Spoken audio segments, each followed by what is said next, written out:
What's up, guys? My name is James Blissett, professional sports bettor and founder of Lucrative MMA, which is my handicapping service where I help people make money from betting on MMA. And today we're going to be speaking about Islam Makhachev versus Alexander Volkanovski. Alexander Volkanovski is stepping up to try and become the 155-pound champion. He is, of course, already the 145-pound champion. So he's trying to make history in the UFC here. He's trying to become the double champ, the champ. Conor did it once at 145 and 155, and now Volkanovski's trying to do it too. He's got a massive test in front of him. He's facing Islam Makhachev, who is on a crazy 5, 6, 7 year long, whatever it is, unbeaten streak. He is 23-1. He's only lost one fight. And that loss was a flash knockout. He's from Dagestan. He's been training with Khabib his entire life. And he's one of the best fighters we've ever seen grace the UFC's octagon. But so is Alexander Volkanovski. He's 25-1, so a very similar record to Islam Makhachev. That one loss came up at welterweight when he was fighting a guy who was much bigger than him, and that was prior to his UFC run. He's completely undefeated in the UFC. He's got some of the best names in MMA history on his record, like Max Holloway and Jose Aldo. And now he's trying to become one of the best fighters of all time. In my opinion, if he beats Islam Makhachev, he is in the conversation of the greatest fighter of all time. On the contrary, if Makhachev beats Alexander Volkanovski, I think he just solidifies himself as the best fighter in MMA today, and he's just going to continue his reign as going down as potentially one of the greatest fighters of all time. It's an amazing matchup. I can't wait for it, and I'm going to be speaking about this fight in full, in depth. I'm going to be going into both fighters' styles, and I'm going to be speaking about the betting odds on this fight and seeing if we can find any value in any lines, because that's what I do. I'm a gambler. I try to find value in the betting lines. I try to win the MMA markets. I try to beat the markets. I don't care who's going to win at the end of the day. I just try and make myself win, right? So this is a good fight. We'll speak about Alexander Volkanovski first. Alexander Volkanovski is a great fighter. He is primarily a striker. He doesn't really go for his wrestling, although he will mix it in every now and then, especially if he has his opponent hurt multiple times throughout the fight and he wants to continue putting a beating on him. If he feels he's a lot stronger than his opponent, these are times where he implements his wrestling. He's a great fighter. He's a very strong fighter. He's got a very strong base, but he's extremely short for the division, you know. I don't think there's been a fighter who's shorter than him that he has fought at featherweight. Chad Mendes was similar to height to him. I don't know who was taller in that fight. But Volkanovski is used to fighting taller guys, right? And he's used to dominating taller guys. He's used to dominating anybody he fights. He's got a very good style. He's extremely good at judging range. He's probably one of the best judges of range in the entire sport, maybe the best. The way he controls distance is extremely good. He doesn't really get hit at all. He only really gets hit when he puts himself in a position to be hit. But he knows he's doing that. He does that so he can get his own offense off. You know, some fighters, they get hit just because their defense is not very good. They don't judge range very well, and they just get hit, right? But then there's certain fighters who are so elite where they only really get hit if they put themselves in the firing line. And Volkanovski is one of those fighters. He is definitely not one where he takes one to give one, unless he decides to do that. Like against Chad Mendes, he decided to do that. He put a pace on Chad Mendes, a pressure on Chad Mendes, and he's got a very good coach out there in Australia, so I believe that that was the game plan. He knew that he wanted to break Chad Mendes with pressure. So he kind of played that give one to take one game plan. But he doesn't do it often, you know. He's very smart. He's very cerebral. His game plans are amazing. His fight IQ is so high level. The way he changes his game plans from fight to fight is amazing. We saw it in the Max Holloway trilogy. In the first fight, he basically dominated Max Holloway. You know, game plan was amazing. Max Holloway's game is built around his pace, his pressure, and his volume, right? And Volkanovski had to offset that pace, pressure, and volume. And the way he did that was by lulling Max into certain traps that they game plan for on the feet, and also by his footwork and offsetting Max's rhythm with kicks, which is something Volkanovski loves to do, right? So he did that in the first fight. In the second fight, Max came out of a slightly different style. He was throwing a lot more kicks. His rhythm had slightly switched up because of those kicks. And it was a close back and forth. And Max caught Volkanovski a couple of times with head kicks. Dropped him at the first round and the second round, and he was actually 2-0 down going into championship rounds, right? Or going into round 3, 4, and 5. He switched up the game plan there. He implemented some grappling in that fight. He actually implemented more pace and pressure than he did in the first 2 rounds, and he ended up winning the final 3 rounds and winning a decision. Now, in the trilogy fight, he made Max look like an amateur. He actually had his best performance in the whole trilogy, even a better performance than the first fight, and he just completely nullified Max. And honestly, at some points, I thought he was going to stop Max in that fight. So that just shows you how good his fight IQ is. That just shows you how good his game planning is, and how good his in-fight fight IQ is. Because fight IQ versus in-fight fight IQ is actually a different thing, right? Fight IQ is making the right decisions, having a good game plan, just personally knowing what to do in the fight. But in-fight IQ, the way I see it is how you can adjust to adversity in fight, or how you can adjust in general in fight. And we saw him adjust in the Max Holloway fight, the second fight, and it worked for him, right? So the fight IQ is amazing. As I said, he likes to use his leg kicks to offset the rhythm, and his takedown defense is very good, and his scramble ability is extremely good, and he's got very strong hips. It's very hard to hold him down. Now, on the other hand, we've got Islam Makhachev. He's a different fighter. He's not primarily a striker. He's primarily a grappler. So we've got a grappler versus striker in this matchup. But of course, they can do it all. Speaking about Islam Makhachev can do it all, his striking has improved leaps and bounds since he first came into the UFC. He's actually a very good striker. Islam Makhachev, without the wrestling, is a good MMA fighter. He's a good striker. He genuinely is a very good striker. He was outstriking Charles Oliveira on the feet for the whole of that fight.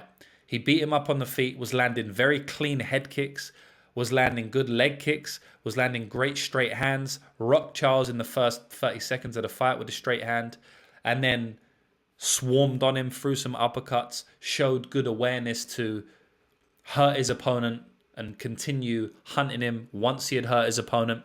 And then in the second round, Charles Oliveira was a bit desperate, done a jump-in switch kick, jump-in switch teep, something like this, and Islam Makhachev was able to counter with a little right hook. So he is very high level on the feet, actually. Contrary to popular belief, he's a very good striker. And he's just getting better and better each fight. To be able to outstrike Charles Oliveira, you have to be a good striker. Charles Oliveira, yes, he gets outstruck in a lot of fights, but he always ends up winning the striking eventually, right? Whereas with Makhachev, he didn't win the striking at all. Not at all. He got basically beat up in the striking for 7 minutes and then got taken down and choked out. Well, he actually got dropped and choked out, right? The way Makhachev choked out Oliveira was amazing. He dropped him with the right hook, and the way he transitioned to mount and straight into the arm triangle was extremely high level, extremely fast. His transitions are so fast. Even his regional scene tape, he transitions into some movements so quick. He can transition to your back quickly. He transitions to your arm quickly. He's so fast in setting up his submissions while being so patient. It's actually a beautiful thing to see. Usually you see someone who's so patient, and so they're not fast in setting up transitions, submissions. Or it's the opposite. You see someone set up their submissions and transitions so quickly, but they're not patient with them. They rush them, they fall off the back, things like this. Islam Makhachev can do both. He can be very patient when he needs to be, and as soon as that opening comes up after he's been patient, he transitions so fast, right? As soon as he sees that opening, he gets you tapping within the next 10 seconds, right? It's very, very high level stuff. In this fight, he's going to want to go to the ground, though. I know I said his striking has improved, and it has. We saw that in the Davi Ramos fight. We saw that in the Thiago Moises fight. He won on the feet. We saw that in the Oliveira fight. He won on the feet. But he is not on the same level as Alexander Volkanovski on the feet. There's no doubt in my mind. Alexander Volkanovski is a level above on the feet. And he's actually such a level above on the feet that even if Volkanovski isn't having his way with Makhachev initially, he will be able to make the in-fight adjustments to dominate Makhachev on the feet if it was a kickboxing fight. I'm not going to say in the first round he's going to go out there and just blow Makhachev away. Makhachev's taller. He has a longer reach. I'm just going to check here. So I've got their records up, Islam. Because I know Volkanovski has a really long reach. So he's 5'10" with a 70.5-inch reach, Islam Makhachev. Whereas Volkanovski is 5'6" with a 71.5-inch reach. Right, so Volkanovski has a 1-inch reach advantage because he's got really, really long arms, but he has a 4-inch height disadvantage. So Makhachev's a bigger guy. He's a taller guy. He's a longer guy. His leg length is going to be a lot longer, for sure. And the reach is comparable, right? The reach is just about the same. And the way Makhachev fights, he's able to fight on the outside. His kickboxing style is fighting on the outside. Doesn't really put himself out of danger. Doesn't put himself out of positions, which is what Alexander Volkanovski is referring to in his interviews this week. So there is a world in which Makhachev is winning on the feet for a couple of minutes just because Volkanovski's finding out his style, right? But Volkanovski has got such high-level fight IQ in the striking that he's going to be able to adapt very quickly and he'll be able to start dominating Makhachev on the feet. So Makhachev will wrestle in this fight.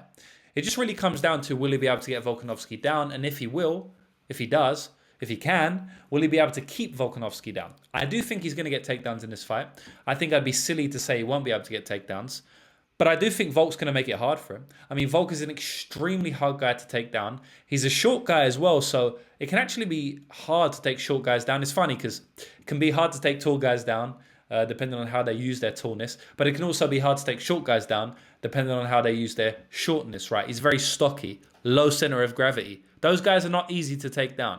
Former rugby player, very athletic, very solid. He's built like a brick. It's not going to be easy to take him down, right? I think Makhachev, instead of going for the single legs and stuff like that, I think it'll be smart to tie Volk up, push him against the cage, hit him with some knees, and try and get some body lock trips, right? We saw in the Alexander Volkanovski versus Ortega fight, Ortega was able to get a body lock trip in the 4th round, and I do think that Makhachev will be able to do the same. He does like his trips, and he does like his body locks. He's got all sorts of takedowns in his arsenal. You know, Makhachev will judo throw you. Makhachev will single leg you. Makhachev will double leg you, but he really likes a body lock. He's very strong in that body lock, right? So I do expect him to try and clinch Volk up against the cage, body lock, knee, maybe a couple of elbows, and then try and trip Volk rather than traditional single or double, right? Which is not really Makhachev's game. So when that happens, I do see Makhachev getting some top time. Is he going to be able to hold him down? I feel like he will be able to hold him down. You know, when I watch the tape, Makhachev just seems so damn strong on top. It's almost impossible for me to say anybody, especially a fighter who's going to be lighter than him on the night, is going to be able to get up from bottom. I'm not going to say one takedown is around because it depends how you secure the takedown. I always speak about this, and I don't hear many people speak about this, but this is extremely important in MMA and also MMA gambling, right? When a fighter gets taken down, it's that next 5 to 10 second period really determines whether he's going to be able to hold him down or not, because it's how he sets up after the takedown is completed. It's how he sets up the control position. So there's definitely a world in which he gets a takedown, but Volk just pops to a hip, scrambles back up. If Makhachev's able to ground both of Volk's hips on the mat, and then put his hip pressure over Volk for 5-6 seconds, then I do think he's going to be able to keep him down for 2-3 minutes.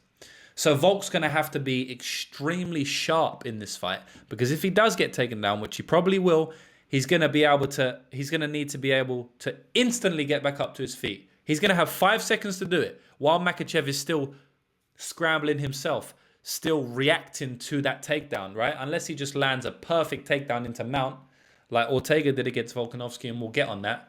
We'll touch on that. Then I don't think it's going to be easy for him to hold Volk down, right? So Volk's going to have 5 or 6 seconds where he needs to instantly pop to a hit, change his weight, scramble out, create space, wherever it is, and get back up to his feet. I'll touch on the Ortega takedown that I spoke on. Not the body lock trip, but in round 3, Volkanovski threw a kick. and Ortega grabbed the kick and punched him, right? And that's one of the very first things you learn in striking, right? If a fighter throws a kick at you, you grab the kick. The next thing you learn in beginner striking class, you catch the kick. Now, what do you do with it, right? You have your opponent's leg up and one of their legs are on the floor. One of the things you can do is throw a punch, throw a straight. That means you are landing a strike on your opponent, but you're also doing it when they are off balance, right? So oftentimes they will fall over because they've got 1 foot on the ground. 1 foot on the ground and the other foot, which you're holding because you've caught. You punch them, they fall over. That's exactly what happened to Volkanovski in the Ortega fight in the 3rd round. Then Ortega punched him, fell straight into Volkanovski's mount and wrapped up a mounted guillotine straight away. So not only did he get a guillotine, not only did he get a takedown, not only did he drop Volkanovski down to the floor, he also got a mounted guillotine, a submission attempt. And that was the one that went viral. That was the crazy moment in round 3 where he almost submitted him, but Volk turned purple and he was able to continue that fight, right? And then he just dominated from there. But that's going to be an interesting that's going to be an interesting point in this fight because Volkanovski loves his kicks. He actually sets up a lot of his game on kicks, a lot of his striking on kicks. So I'm going to be very interested to see whether he kicks as much as he usually does in this fight. I don't think he will, right? Volkanovski has beautiful kicks. I know they are not super technical or they don't look as good as some fighters in the UFC, you know, like some high-level Thai fighters or fighters coming from a kickboxing background. But Volkanovski he's got very good dexterity. I mean, the front leg, the lead kick he throws from southpaw is absolutely beautiful. He just pops it out there, and he almost has no tell on that, right? He also has a very good leg kick, and he throws that all the time to disrupt rhythm and keep his opponent guessing as to what's coming next. If he throws that leg kick here, I'm scared that he's going to get taken down by Makhachev, just like he did against Brian Ortega, and just like Makhachev did against Dan Hooker. Makhachev is extremely fast at catching that kick. He's done it his whole career. He drills it his whole career because he knows he wants to be on the ground. So what does he do? He drills catching kicks. I think Volkanovski is going to employ more of a boxing game plan in this fight. I actually know people that know Volkanovski, know his training partners, train with him, and they have said he has been working more on boxing in this camp. Now, that's a catch-22 because, of course, you need to kick less in this camp because you don't want to get taken down. But then if you box more, you have to go in boxing range, which is a closer range than kicking range. Now, if he goes closer to Makhachev, it's going to be easier for Makhachev to get the body lock, which is what we spoke about prior. So it's a very, very tough test for Alexander Volkanovski, right? He's basically going to have to fight a perfect game plan to beat Islam Makhachev, whereas I don't think Islam needs to fight a perfect takedown to beat Volk because he can kind of just not be fighting that good but still manage to get the takedowns, right? So I do think Volk's got a tough task here. Ultimately, how I see the fight playing out, right? We spoke about both their styles. We touched on what they like to do, some of their tricks. Now, how I see the fight matching up. I do see Islam Makhachev staying fairly safe on the feet, but I think anytime it's on the feet, I think Volkanovski is going to be pulling away in general, right? Over the minutes, the longer it plays out, the more Volkanovski is going to pull away. If it plays out on the feet for 1 or 2 minutes a round, I think Makhachev can win the round because it's going to be fairly even in the striking, and then he might be able to get a takedown or clinch, right? But the longer it plays out and the more rounds we see, once it gets into round 3, 4, and 5, I think Volkanovski is going to have Makhachev's number on the feet at this time, unless he's just completely delirious from being pounded into oblivion in the previous rounds from top control or something like that, right? As long as he's fairly fresh in the later rounds, he's going to be able to dominate on the feet. The big elephant in the room, is he going to be able to defend the takedowns? Like I said, I don't think so. I think Makhachev's going to get takedowns in this fight. And ultimately, I do think he's going to be able to ground him. I do think he's going to be able to keep him on the floor. And I do think he's going to be able to cinch up a submission at one point in time. Right? But I am actually going to say that by far the best bet on this fight is Alexander Volkanovski money line. Alexander Volkanovski finds a way. He is a special fighter. He has amazing fight IQ, amazing footwork, amazing game planning. He's going to be ready for everything Makhachev throws at him. Yes, I think Makhachev will get top time. Yes, I think he'll get takedowns. Yes, I think he'll make it close on the feet for 1 or 2 minutes. Yes, I think he can get a submission if he gets elongated top time. But I also think Volkanovski can dominate on the feet the longer the fight goes. I also think Volkanovski is going to make it very hard for Makhachev to hold him down. And I also think it's going to be very hard for Makhachev to not only hold him down, but to track him down. I think Volkanovski's footwork is going to be a level above in this fight, even better than what we've seen previously, which is hard to say. That Korean Zombie performance was masterous when it comes to the footwork. I think his footwork is going to be even better here. I think Makhachev is going to have a hard time tracking him down. I don't think Makhachev's going to be able to get his hands on him as much as he has been able to in lots of other fights. You got to think, Charles Oliveira was walking towards him that whole fight. It was very easy for Makhachev to get takedowns. Heck, Makhachev got a knockdown to get a takedown.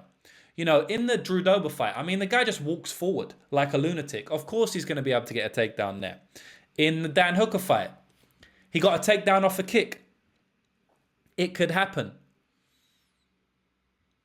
Bobby Green fight. Bobby Green loves to be in boxing range. Yeah, he throws some kicks, but he's a boxing fighter. He loves to be in close range. Even the kicks he throws are close.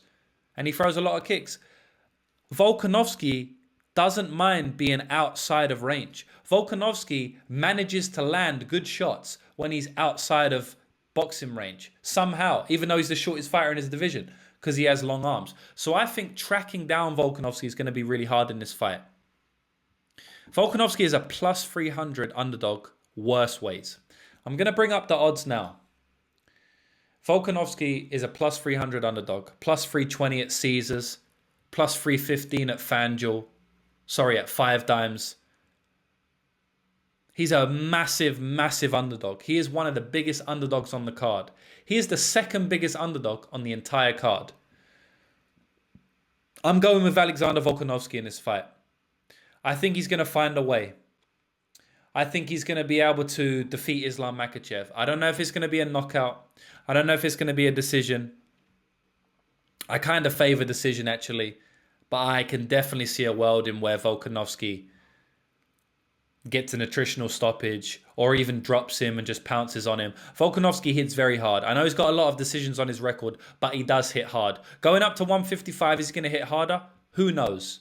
Maybe his power won't translate as much. It might be worse for him. We don't know, so we don't even look into that. I'm going with Volkanovski here, guys. I have to do it. Maybe part of the plus 300 is swaying me. Yes, okay. I succumb to that. You know, if this was a minus 110 type fight, I don't know if I'm going to be backing the same fighter, right? I can't say that because that's not the odds. When I see a plus 300 next to Volkanovski's name, I think it's disrespectful. I don't understand how you can make someone with that higher fight IQ, that level on the striking, that level of game planning, that level of experience. I don't see how you can make him a plus 300. I don't care if he's fighting Islam Makhachev. Islam Makhachev has massive, massive hype around him. I don't think he has earned that hype as of yet. I don't think he has earned a minus 400 price tag. Remember, I'm a gambler, guys. I look at things through the gambling perspective, right? I don't care about who's going to win the fight, really. I look at things from a gambling perspective, and I just don't understand how Islam Makhachev is a minus 400 favorite here. Minus 200, be my guest. Minus 200, be my guest. 66%, be my guest. When you're talking about 80%, it's too disrespectful to my boy Volkanovski. I think Volkanovski can pull this out the bag. I'm taking Alexander Volkanovski straight up for the win. I think he gets it done here as a plus 300 underdog, and I think he earns me a lot of money this weekend. That's the breakdown. That's the breakdown in full. If you're betting this fight, in my opinion, there's only one way to bet it. If you want to look at the totals and unders or overs, or, you know, if you do want to bet Islam, maybe Islam sub or something like that. But I think there's only one way to bet this fight, and that is betting Alexander Volkanovski this weekend. So I'm going for him. Alexander the Great. Hopefully he takes it home. One of my favorite fighters of all time. Let's go, Alex.